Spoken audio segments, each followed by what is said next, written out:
what I wanted to jump in and talk about and think about is this intersection of place and our sense of place and our understanding of place, and how there's so many incredible opportunities that we have when we're thinking about place, either our geographic location and connecting our students' learning to that geographic understanding of where they are, the ecology, the culture, the people, the communities in that geographic space, as well as like places of different sort of emotional, mental, physical capacities to it.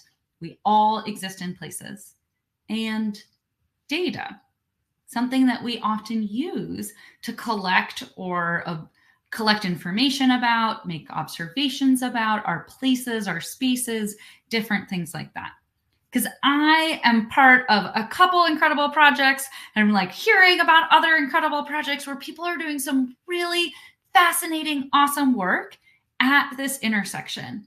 It's kind of like the work that Kim Castens and her colleagues have done, looking at that interface of like, okay, we move from learner-generated data where they have a lot of like, they are empowered by it, they're energized it, they have collected their data, they've got an intuitive sense of the data, they kind of understand a bit more about the metadata because they themselves collected it, and we transition into data somebody else collected, professionally collected data that enables us to sort of ask bigger and deeper and broader questions of our data.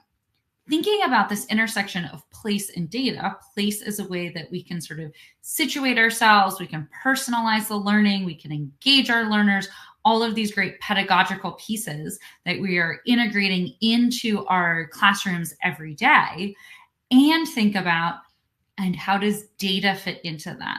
And I want to share sort of two interesting components or resources that are out there to draw your attention to them, because I think they are awesome and fantastic. And so I wanted to share them. This is resource number one that I will put in the link. It's Integrating Place-Based Data-Rich Instruction in Science Education. So it's a link to this blog post.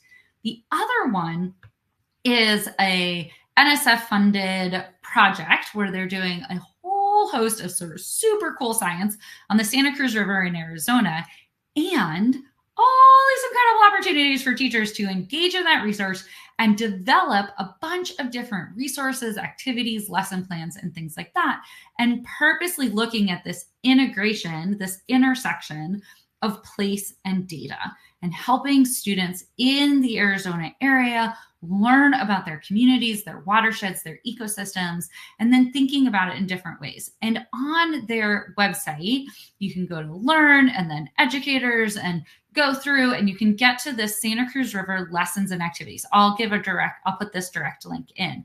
And there are a range of different awesome lesson plans that teachers have used and have integrated in with their students, looking at snippets of data through petroglyphs and getting students to think about data of their memories and visualizing those memories, storytelling through the science to connect to that place, visualizing the data that we have and different components like that. And so I will connect in, as I said, put links to those different resources, but there's a whole treasure trove. These are just two.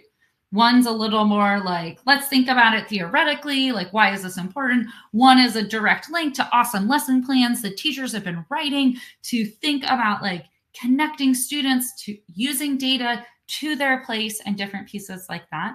But there are a lot of other options out there. In fact, I would love to hear how you are sort of sitting at this intersection with your students of helping them connect to place and spaces through data. And how is that going? What strategies are you using? What hurdles are you hitting? What celebrations do you have? It would be so wonderful to hear all of those different pieces. So please feel free to share them in the comments below, or send them to us at support@dataspire.org. That is a fantastic way. We love hearing from you. It is so fun to hear from you all, and you and your colleagues, and all of those different pieces about all the incredible work that you are doing out there.